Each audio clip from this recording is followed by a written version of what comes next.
Բարի երեկո հարգելի հեռուստադիտողներ, 168 TV-ն շարունակում է աշխատանքը եթերում ռևյուն է ցուցակիցս այսօր ռազմական փորձագետ վերլուծաբան Հայկ Նահապետյանն է։ Բարի երեկո, պարոն Նահապետյան։ Շնորհակալ եմ հրավերն ընդունելու համար։ Պարոն Նահապետյան, եկեք փորձենք հասկանալ, թե ԿՊԱ-ական իշխանությունը, որը ստեղծեց Արցախյան 44-օրյա պատերազմի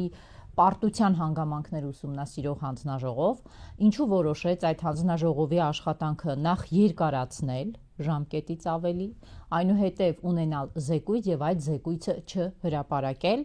Ալեն Սիմոնյանն արդեն հայտարարել է եւ առհասարակ ԿՊԱ-ական իշխանությունը արդեն հայտարարել է, որ այդ զեկույցը գնում է արխիվ։ Եվ եթե մենք հիշում ենք, որ այս նույն իշխանությունը մի զեկույց էլ խոստացել էր հայ ժողովրդին հրապարակել, բայց չի հրապարակել ապրիլյան քառօրյայի վերաբերյալ, արդյունքում ինչ ենք ունենում։ Ինչու է ԿՊԱ-ական իշխանությունը փորձում ուսումնասիրել պատերազմների պատճառները,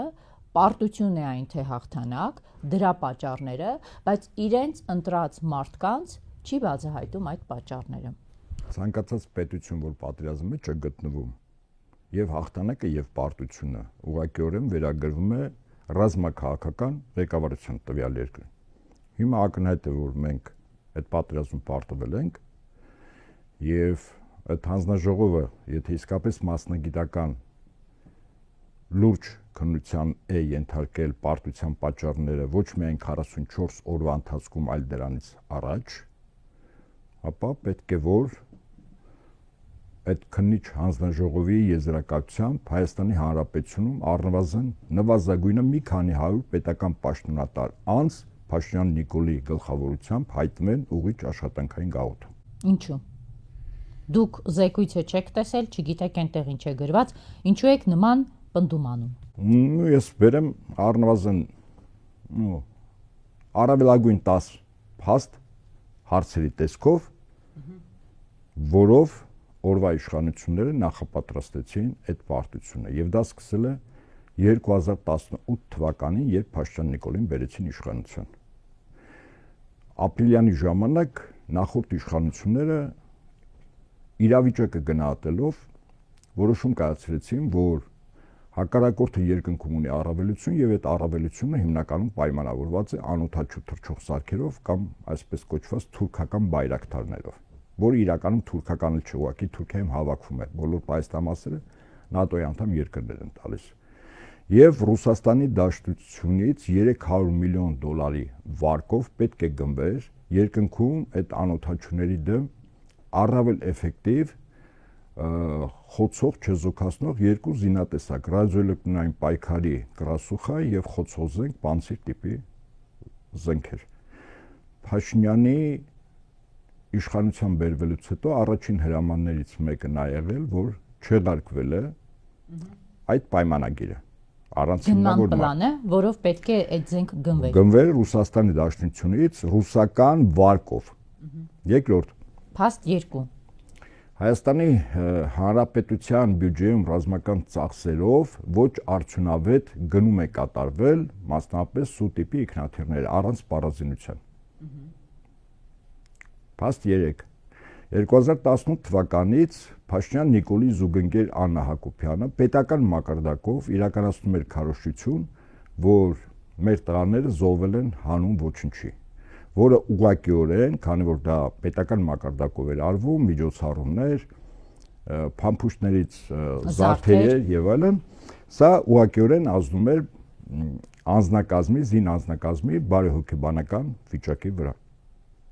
Փաստ 4 Պատերազմի մասին Փաշինյան Նիկոլը հրապարակավ ասել է, որ առնվազն ինքը մի քանի օր առաջ իմացել է։ Սա նշանակում է, որ Հայաստանի Հանրապետության եւ Արցախի Հանրապետության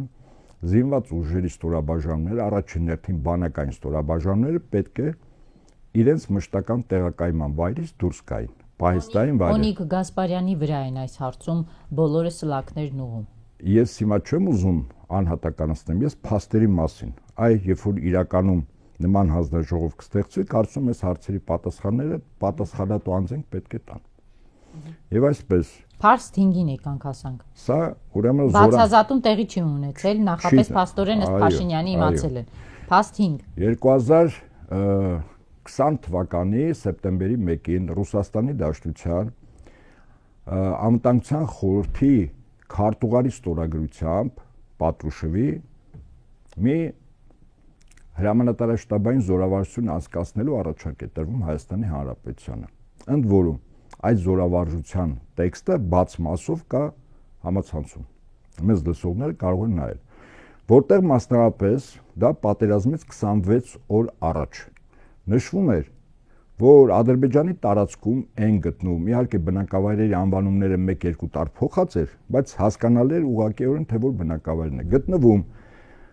Սիրիայից, Լիբիայից, Թուրքիայից, Թուրքիայով Ադրբեջան տեղափոխված տասնյակ հազարավոր ահաբեկիչներ։ Թուրքիայի օդուժի F-15 ինքնաթիռների ներկայությունը Ադրբեջանի Հանրապետությունում։ Նշվում էր հակառակորդի հիմնական հարվածային ուղղությունները։ Եվ այդ զորավարժությունը, եթե 26 օր առաջ հրամանատարաշտաբային զորավարժություն, որը քարտեզների վրա մասնագետները զինվորական պետք է անցկացնեին, կարծում եմ, սա ինքնին ցուցիչ էր, որ Հայաստանը Արցախի հետ միասին առավել լավ պատրաստվածներ, բայց այդ առաջարկը որևիցե ընթացք չի ստանում։ Հաստվեց։ Պատերազմից ուղիղ 2 ամիս առաջ ազգային ժողովում կարգավիճակով երկրորդ անձնավորությունը ոչ ի պաշտոն են, բայց ազդեցությամբ իշխող կուսակցության խմբակցության ղեկավար Լիլիթ Մակունցը, հայտի, որը հետո ԱՄՆ-ում Հայաստանի դեսպանն էր, հրապարակավ ասում է, այնուամենայնիվ, եթե Ադրբեջանը հետ ինչ-որ ռազմական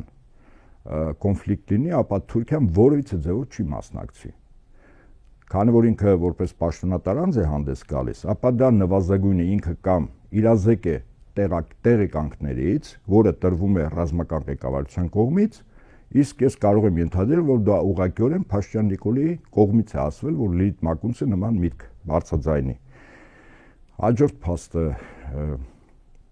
պատերազմը սկսելու օրը Հայաստանի Հանրապետության պաշտպանության նախարարը չէր գտնում Հայաստանի Հանրապետությունը։ Երկրորդ թե երրորդ օրն է եկել։ Հաջորդ փաստը 5 հրաձգային եւ մոտորաձգային գնդեր ռեզերվային, որոնք ունեին անձնակազմ, սպայակազմ եւ ենթասպայակազմ, զենք եւ զինամթերք, պատրաստված էին նրա համար, որ եթե պատերազմ լինի, ապա այդ զորամասերին կցագրված անձնակազմերը իրենք պետք է զորակոչվեն տվյալ զորամաս, յուրաքանչյուրը գիտի ինչ հաստիքի վրա է, միանգամից արագ ստորաբաժանումները համալրվում են, մի քանի օր ներդաշնակում է լինում, հրամկազմի հետ են ծանոթանում եւ հետո մարտական գործողությունների շրջան։ Մինչեւ պատերազմը այդ 5 գնդերը լուծարվել են։ Այդպես սա փաստ է։ Հաջորդ փաստը պատերազմը սկսել է 27-ին, իսկ վարչապետի պարտականություն կատարող անձը մեր ռազմավարական դաշնակից Ռուսաստանի Դաշնության նախագահի հետ կապ է դուրս եկել 11 օր հետո։ Ամբողջացնելով այս ձեր փերած փաստերին ինչին եք ես ավարտեմ եւս երկու փաստի մասին։ Հաջորդ փաստը հոկտեմբերի 19-ին 20 թվականի Ռուսաստանի Դաշնության նախագահը ունենալով զրույց Փաշինյան Նիկոլի հետ առաջարկում է ռազմական գործողությունները դադարեցնել ինչ-ինչ պայմաններով, որը մերժվում է Փաշինյան Նիկոլի կողմից։ Իսկ մինչ այդ ռազմական գործողությունները սկսելուց 1-2 շաբաթ հետո Հայաստանի Հանրապետության զինված ուժերի գլխավոր շտաբը անվտանգության խորհրդի նիստում զեկույցի ժամանակ հիմնավորում է, որ շատ կարևոր է Ռուսի գործողությունները դադարեցնեն, որտեղ այնուամենայնիվ հայկական կողմը կարող է պարտություն կրել։ Հիմա սրանք հարցեր են, որը վերացական հարցեր չի, այս հարցերի պատասխանները պետք է տրվեն։ Եվ բնականաբար այս պատասխանատուները օրվա իշխանություններն լինի զինվորական թե քաղաքական։ Պարոն Նահապետյան, նայեք, Անդրանիկ Քոչարյանը մի մարդ է, որն իր անձի շուրջ շոուներ կազմակերպելու հարցում հետ չի մնում այլ ՔՊԱ-ականներից։ Անդրանիկ Քոչարյանի ինչին էր պետք մտնել այս ամենի տակ, ունենալով քարորյա պատերազմի չհրապարակված զեկույցի փորձը, եւս մեկ անգամ մտնել իբրև թե զեկույց ներկայացնելու բեռի տակ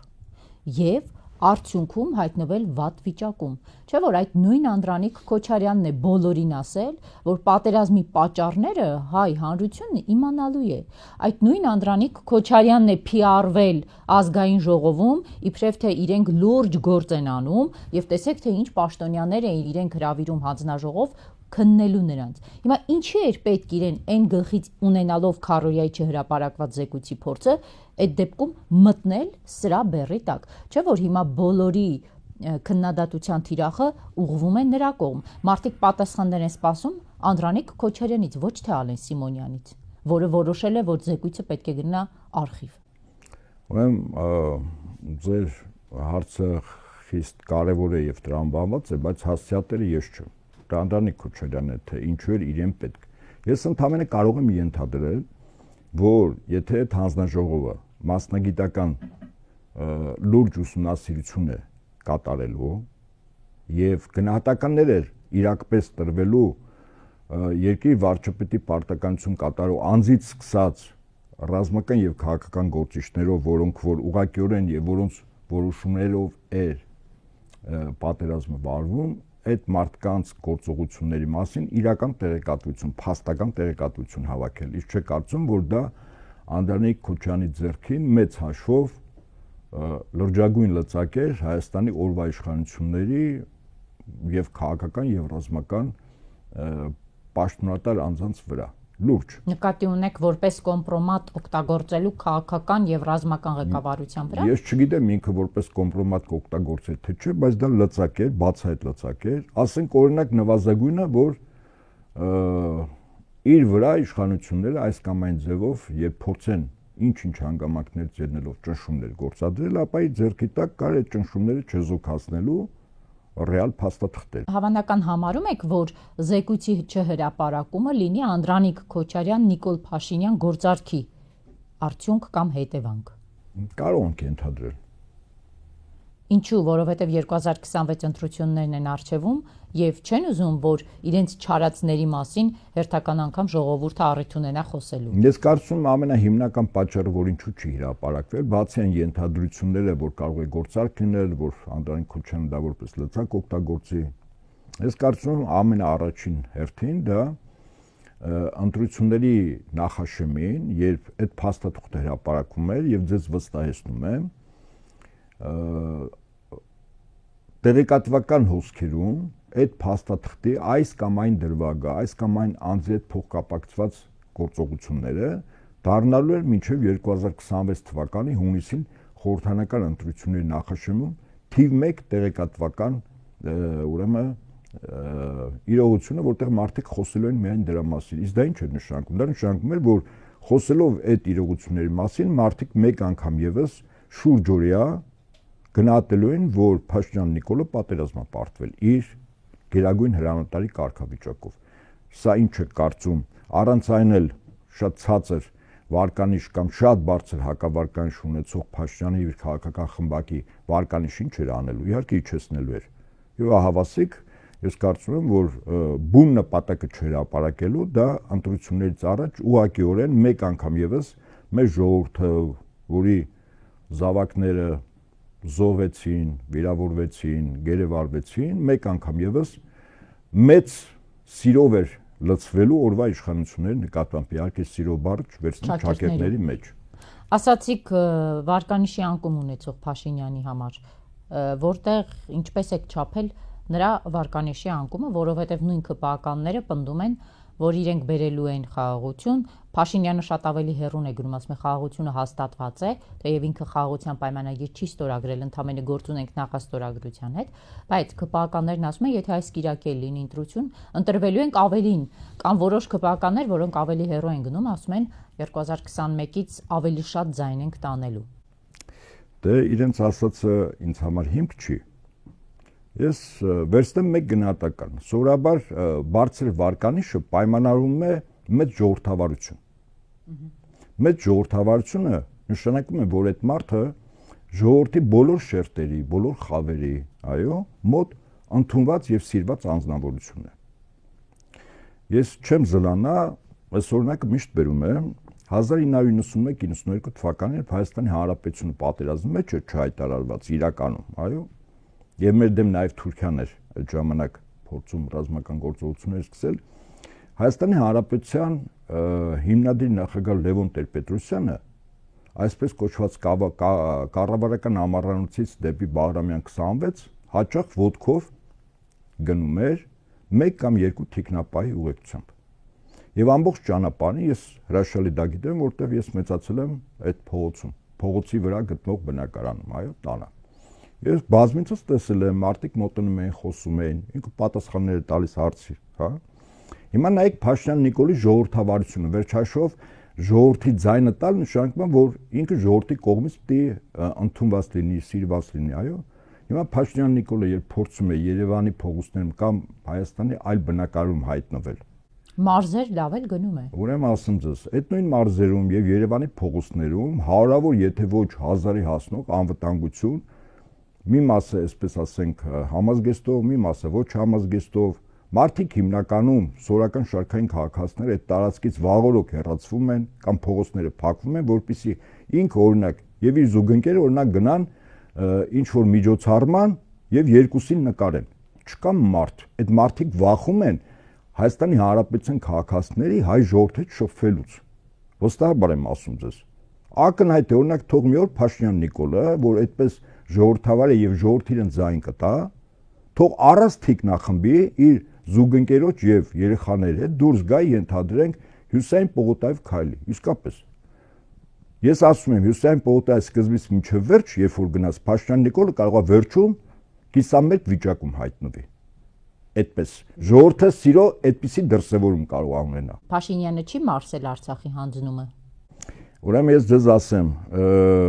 մեր ժողովուրդը հիշողության կամ Հայաստանի տարածքի կրճատումը, չէ՞ որ նրա օրոք նաև Հայաստանի տարածքն է կրճատում։ Մեր ժողովուրդը հիշողության կորստով չի տառապում։ Ի տարբերություն ոչ, ի տարբերություն Փաշինյան Նիկոլի, որը քաղաքական առումով մանկուրտ է։ Մենք հրաշալի հիշում ենք, մենք չենք մոռացել, մենք չենք ուրացել մեր ընկերներին, մենք չենք մոռացել, որ մեր երկրի մի մասը հակառակորդը գրավել է, յուրաքանչյուր հայի, քիչ թե շատ արժանապատիվ հայի, որը կարող է իդեպ չդրսևորել ոչ խոսքով, ոչ գործողությունով, բայց իր ներսում յուրաքանչյուր հայ սպասում է, որ գալու է այն պահը, որ մեր կորցածը մենք հետ ենք բերելու։ Հիմա ձեզ կասեմ, որ դուք պաթոս եք վաճառում։ Ես ոչինչ չեմ վաճառում։ Փաշինյանը ասում է, որ մենք պետք է փակենք Արցախի էջը, ավելին ջնջենք երրորդ հանրապետությունը, ստեղծենք չորրորդը։ Հիմա ես ասում եմ այն, ինչ ես եմ զգացել։ Ես օրինակ հաշվի առնելով, որ հանրային դաշտում որոշակի լսարան ունեմ, երբ փողոց եմ իջնում, շատ-շատերը մարդիկ իսկապես Արցախից ձեզ մարդիկ հարցնում են, պարոն Նահապետյան։ Օրինակ 3 փողոցով քայլում եմ, պատահական հեռախոսով խոսում եմ եւ մի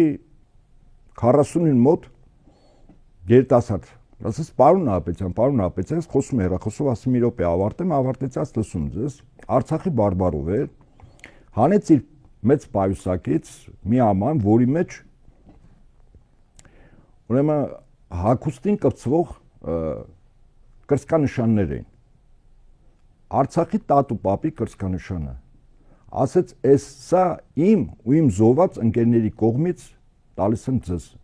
որտեվ այդ կրակը դուք միշտ վառ եք պահում։ Հիմա պաթոս, ես պաթոս չեմ ասում, ես իրականություն եմ ասում, որտեվ ես եմ շփվում ժողովրդի հետ, Փաշինյանը չի շփվում ժողովրդի հետ։ Ես եմ առավոտից երեկո, եթե պետք է փողոցում քայլում, մարդկանց հետ հանդիպում, զրուցում, իրենց հարցերին պատասխանում։ Իսկ ինչ վերաբերում է Փաշինյանի ձեր տված գնահատականին, ուղղակի ասեմ, ով էր Փաշինյանը,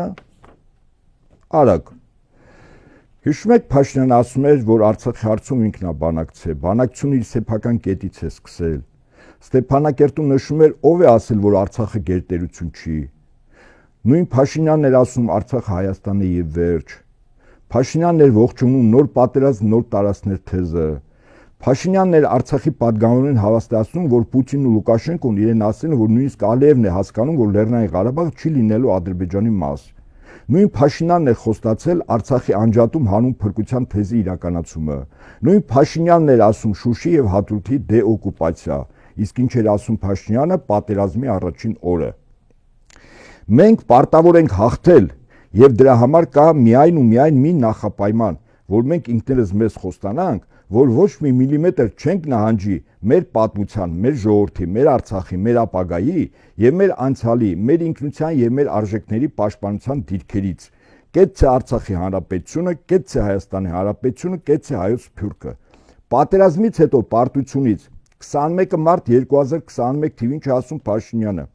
Պետք է արձանագրենք, որ Ղարաբաղի հարցը լուծված չէ։ Ինչքան էլ Ադրբեջանի ղեկավարություն հայտարարի, թե Ղարաբաղի հարցը լուծված է, Ղարաբաղի հարցը լուծված չէ։ Եվ ուզում եմ ասել, որ շատ կլինեն հարցեր, թե լավ, ի վերջո մեր տղերք ինչի համար զոհվեցին։ Ուզում եմ շատ կոնկրետ պատասխանել այս հարցին։ Մեր տղերքը զոհվեցին այն բանի համար, որ երբ Ադրբեջանի նախագահը հայտարարի, որ Ղարաբաղի հարցը լուծված է, մենք կարողանանք ասել, որ Ղարաբաղի հարցը լուծված չէ։ Հիմա սա ասել է Փաշինյանը, Հայկ Նահապետյանը չի ասել։ Հիմա ինչ է ասում Փաշինյանը Արցախի հետ կապված։ Դե ինքն ասում է, որ Արցախը Ադրբեջան է։ Արցախը մենք տվեցինք անուղակի, հանձնեցինք, որտեղ Ադրբեջան է, որ մեր ինքնիշխանությունը բարձրանա։ Ճիշտ է։ Դե նորություն չի, որ Փաշինյանն ասում է մի բան, անում հակառակը, բայց ձեր ասած հայ ժողովուրդը փաստորեն, պարոն Նահապետյան, ձեր ասած հայ ժողովուրդը փաստորեն այդ մարդուն ներել է, որովհետև այդ մարդը դեռ Հայաստանի Հանրապետության վարչապետն է։ Ոչ, մեր ժողովուրդը Փաշինյանին չի ներել, ես ուզում եմ, որ մեր ժողովրդին հանրային լսան ունեցող մարդիկ եւ լրատվամիջոցները ճիշտ ճանաչեն։ Մեր ժողովուրդն էր, որ 88-94 թվականին տեսնելով մեծ արհավիրքներ, բնական եւ արհեստական, հաղթական դուրս եկա։ Մենք տեսանք երկաշարժ, տեսանք շրջափակում, տեսանք սով, պատերազմ, տեսանք Ադրբեջանի դաշնակիցները մեր դեմ ամբողջ ճակատով կռվել եւ մենք հաղթական դուրս եկանք։ Այդ մեր ժողովուրդն էր։ Ընդ որում Ադրբեջանը եւ սպառազինության առումով եւ զինանձնակազմի առումով կարգով մեզանից շատ էր։ Ինչու է հաղթած ժողովուրդը հանդուրժում պարտված առաջնորդի։ Այսօր ժողովրդի մոտ կա որոշակի հոգեբանական բարդույթ։ Դա պարտված մարդու բարդույթն է։ Եթե սա շատ ավելի պարզ տրիվիալ ասեմ, ասենք երկու հոգի մենամարտում են, մեկը հարված է ստանում, ընկնում է։ Ընկնելուց մինչև ոտքի կանգնի, ինչ-որ ժամանակ է անցնում, մինչև իր ուժերի վրա մեկ անգամ եւս վստահ լինի, որ կանգնելուց հետո կարող է մարդը շարունակել, դա որոշակի ժամանակ է, այսինքն ինքը նախ հոգեբանորեն ոչ թե ֆիզիկական արատն է հաղթահարում, այլ հոգեբանական։ Հիմա մեր ժողովուրդը այդ հոգեբանական արատը հաղթահարելու ընթացքում է, որ պահին հաղթահարեց, ձեզ վստահեցնում եմ, դուք կտեսնեք ինչ ասել է Հայաստանի Հանրապետության քաղաքացիներ, արժանապատիվ եւ հայ ժողովուրդ։ Ինչ եք կարծում, ժողովուրդը պարտվածի զգացողությունից դուրս կգա ավելի շուտ, քան Փաշինյանը կթաղի երրորդ հանրապետությունը կստեղծի չորրորդը, թեև չեմ տեսել, որ Փաշինյանը որևէ բան ստեղծի, բայց այնուամենայնիվ խոստանում է ստեղծել։ Ուրեմն ձեր գնահատականի մեջ այսպեսի մի ենթատեքստ կա, որ ժողովուրդը չի կարող։ Ձեր ասած հետ ես համակարծք եմ, եթե ժողովուրդ բառի փոխարեն դնենք ամբողջ, որ ընդհանրապես սպասարկում է, իսկ դա ժողովրդի ինչ-որ մի մասն է։ Ոչ շատ մեծ մաս, բայց ինչ-որ մասն է, որը ապրում է օրվա հոգսերով, անձնական կենցաղային խնդիրներով եւ իր համար մեծ հաշվով միևնույն է։ Հայաստանը կլինի օրինակ Թուրքիայի վիլայեթ, թե չի լինի։ Հայաստանը ընդհանրապես կլինի, թե չի լինի, հա։ Այդ մարդիկ Հայաստանի Հանրապետությունը Փաշինյանի նման դիտում են որպես պետություն։ Իսկ իմ ասած ժողովուրդը այս տարածքը դիտում է որպես հայրենիք։ Եվ հետաբար, երբ Փաշինյանը երրորդ հանրապետություն է փորձում փակել, այսպես ասենք, սա ինչի համար է արվում։ Սա ամենահիմնական բաժանարար գիծն է, որով Հայաստանի Հանրապետությունը պետք է Ռուսաստանից ամբողջովին կտրվի բոլոր առումներով եւ տրվի մեծ Թուրան պրոյեկտի որպես մի փոքր մաս, բաղկացուցիչ մաս։ Եվ այս մեծ Թուրանի հիմնական ճարտարապետը Բրիտանիան է, որի կատարողները տեղում Թուրքիան եւ Ադրբեջանն են։ Իդեպ այս առումով շատ կարևոր միջոցառում եղավ, ես նույնիսկ զարմանում եմ, որ առանձնապես լուսաբանում չկա, Գաբալայում Ադրբեջանում թուրքական պետությունների կազմակերպություն կա, որը իրականում մեծ Թուրանի, այսպես ասենք, առարկայական կառույցն է, հավաք եղավ։ Եվ մշակութային տնտեսական հարթությունից, երբ որ այդ կազմակերպությունը փորձում էր թուրքական ժողովուրդներին միավորել, հա, Թուրքիայի առաջնորդությամբ, այլևս օրակարգ փոխվեց։ Իսկ այդ օրակարգը ասում է, այլևս այդ կազմակերպության հավակնությունները Թուրքիայի առաջնորդությամբ եւ Բրիտանիայի հովանավորությամբ, իսկ հիմա Բրիտանիայի հետ այդ գործընթացին լծվել է նաեւ Միացյալ Նահանգները, իրենք մտնում են այլևս այլ հարթություն, աշխարհաքաղաքական եւ ռազմական դաշնակցություն։ Գաբալայի մասին խոսեցիք, Ալիևը այդտեղ եւս օգտագործեց Զանգեզուրի միջանցք ասվածը, այսօր Հայաստանի փոխարտգործնախարարի պաշտոնը զբաղեցնող Կոստանյան Հայկն ասում էր, չկա Զանգեզուրի միջանցք ասվածով որևէ պաշտոնական փաստաթուղթ Վաշինգտոնում չկա, թող Ալիևը ցույց տա, որտեղ է դա կարդում ինքը։ Ալիևը մնացել է Կոստանյանին ցույց տա, հա։ Հիմա ասեմ ասպես եւ Ալիևը այդ առումով շատ ճիշտ ու անկեղծ է, երբ սեպտեմբերի 25-ին ՄԱԿ-ի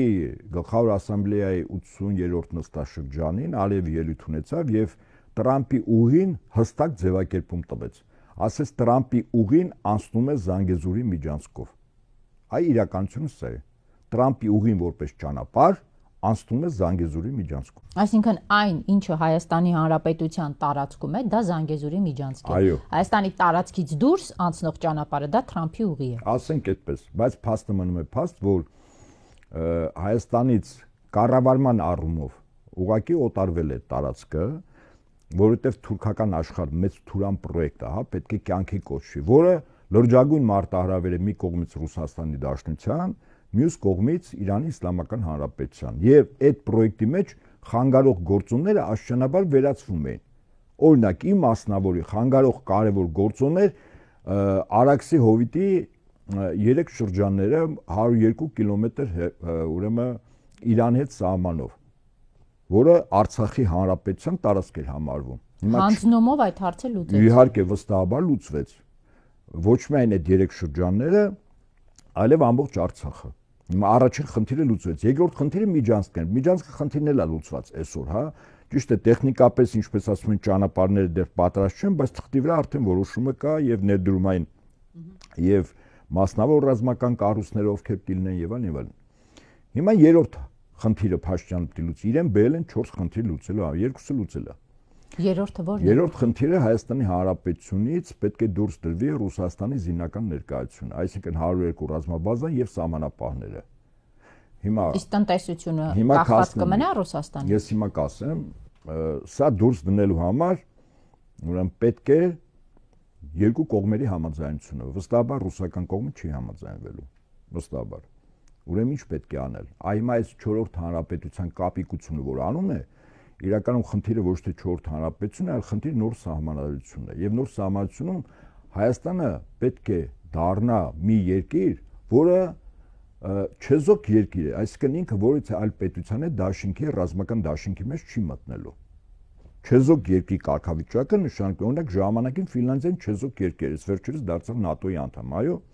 Երբ որ չեզոք երկիր, բնականաբար այդ ժամանակ ինքնաբերաբար ավտոմատ կերպով 102 ռազմաբազան եւ սահմանապահները դուրս են գալիս։ Եվ 4-րդը տնտեսությունը, շատ ճիշտ եք, Ռուսաստանը այստեղ գործնական ու լուրջ ազդեցություն ունի տնտեսության առումով, այդ թվում ատոմակայան, վառելիք սպասարկում, այդ թվում հեծը, այդ թվում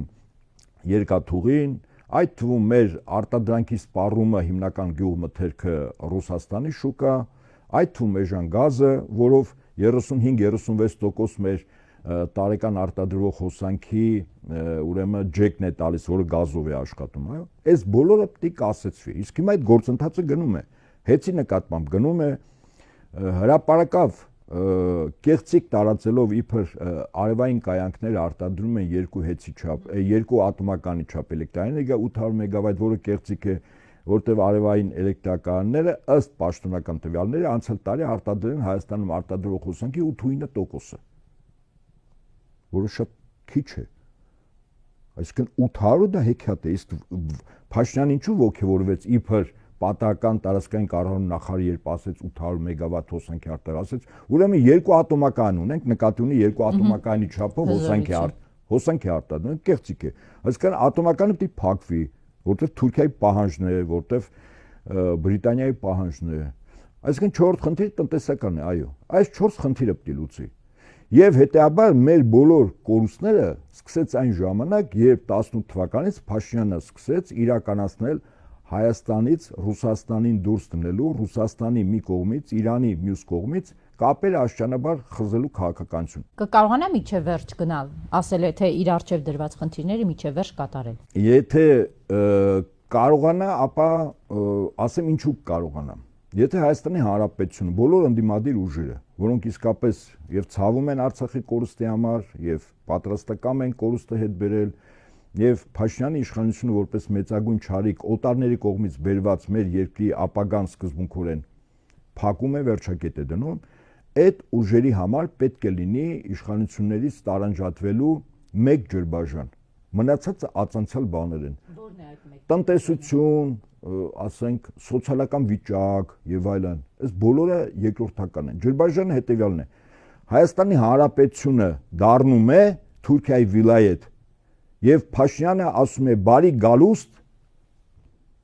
Արմենիան, Ադրբեջանի եւ Հայաստանի Հանրապետություն առայժմ, հետո որպես Թուրքիայի վիլայետ։ Ջրբաժանը դա է, այսինքն Հայաստանը արևմուտքի ազդեցության տարածաշրջանում պայմանավորված է Թուրքիայի ուղղակիորեն ազդեցությամբ։ Թուրքիան է այստեղ տեր ու տնօրինություն անելու։ Հայաստանը ամբողջովին պետք է ինտեգրվի Թուրքիային։ Սա լավագույն տարբերակ, իսկ վատագույն տարբերակ, եթե աշխարհակական այնպիսի իրողություններ լինեն, որ օրինակ Ադրբեջանը իրան իրավունք վերապահի ռազմական առումով ամբողջ Հայաստանը գրավել, կարծում եմ Ադրբեջանը չէր սեթևեթի։ Սա վատագույն տարբերակ։ Չէ՞ չափազանցնում։ Ոչ։ Ադրբեջանի ինչին է պետք ռազմական առումով Հայաստանը գրավել։ Ալթայից դուրս եկած խաշնարած Թուրքիային ինչին էր պետք աշխարհի կենտրոնում հսկայական կայսրություն սարքել։ Խաշնարած էին իրանց համար ապրում են էլի երջանիկ։ Այդ ինչու է կամ բյուզանդական կայսրությունը գրավեցին։ Անցել են այդ ժամանակաշրջանները, քաղաքակրթվել են, ըստ քպահականների եւ Թուրքիան եւ Ադրբեջանը քաղաքակրթվել էին։ Ես կարծում եմ իրենք կեղծիք են տարածում, որտեվ առ այսօր եւ այս պահին իրականում պետությունների բախումը ոչ թե գնում է միջազգային իրավունքի դրոշի ներքո, այլ ուժի իրավունքի եւ ակնհայտ է, որ ուժն է որոշում քո երկրի ներկան եւ ապագան։ Օրինակ, եթե 325 քառակուսի կիլոմետր տարածքի վրա բնակվող 2.400.000 պաղեստինցիները 2 տարուց ավել մահ ու կենաց չկռվեին, որից մեկը հրադադարի ռեժիմ չէր կարող հաստատել։ Այդ մարդիկ գնացին զոհաբերության 700.000 զոհ, բայց այդ մարդիկ իրենց սրբավայրը, այդ տարածքը, որտեղ գտնվում է նաեւ իսլամ աշխարհի երրորդ սրբությունը Ալաքսա մզկիթը, Մեքքայից եւ Մեդինայից հետո երրորդն է։ Այդ մարդիկ զոհվում էին, բայց չեն գնում։ Եվ աշխարհը, իդեմս Իսրայելը եւ Միացյալ Նահանգները այդ իրողությանը չկարողացան հաշվի չնստել։ Եւ իրենք ստիպված կնքեցին առայժմ հրադադարի ռեժիմ։ Չեմ ասում պատերազմը ավարտվել է։ Թեև պատերազմը հայտարարվել էր, որտեղ հոկտեմբերի 8-ին 2 տարի առաջ Իսրայելը Համասին պատերազմ հայտարարեց պաշտոնապես։ Հետեւաբար ոչինչ չի փոխվել։ Այս պահին ուժն է ծնում իրավունք։ Եթե թույլ ես, դրվում ես զոհասեղան, եթե ուժեղ ես, կարողանում ես տարածվել թույլերի հաշվին։ Հիմա մենք որպես թույլ Թուրքիան եւ Ադրբեջանը նայում են այս պահին ինտեգրել ամբողջ թուրքական աշխարհին Հայաստանը տնտեսապես, այնպես ինչպես օրինակ Վրաստանում Աջարիա ինքնավար միավոր է, ամբողջովին թուրքացվել է։ Դե բայց տեսանք վրացիների քաղաքականության փոփոխությունը կտրուկ ու բնականաբար դա իր հետևանքը արդյունքը ունենալու է վրացական տնտեսության վրա, վրացական քաղաքականության։ Բայց փոխարենը Վրաստանը Աջարիան չէր կորցնել, որտեղ ինքը կորցրել էր Աբխազիան եւ հիմա մենք Արցախը կորցրեցինք, այսինքն մենք էլի բաներ պիտի կորցնենք, որ խելքի գանք։ Կարծում եմ չէ, եւ հետեաբար երբ Փաշինյանի տերերի ծրագիրը Հայաստանում կյանքի չի կոչվի, երբ ջրբաժանը լինի շատ հստակ, Հայաստանում դաշնակցային հարաբերություններով լինելու է Ռուսաստանը եւ Իրանը, թե տիրոջ իրավունքով Թուրքիան, Ադրբեջանը եւ Բրիտանիան։ Ջրբաժանը սա է։ Մնացած ամեն ինչը քաղաքական գործիչների համար դրանք երկրորդական են։ Եթե ջրբաժանը այս կողմ բոլորը միավորվեն եւ մենք չենք ուզում, որ իսկապես Թուրքիան եւ Ադրբեջանը այստեղ տեր ու տնօրինություն անեն, ապա այլընտրանքը չունենք։ Այլընտրանքը մեր դաշնակիցներն են, Ռուսաստանը եւ Ռուսաստանի հետ փոխկապակցված ռազմական եւ տնտեսական միավորները մի կողմից եւ Իրանի Իսլամական Հանրապետությունը մյուս կողմից։ Շնորհակալ եմ։ Հարգելի հեռուստադիտողներ, հիշեցնեմ զրուցակիցս այսօր Հայկ Նահապետյանն էր, այսքանը կհանդիպենք վաղը։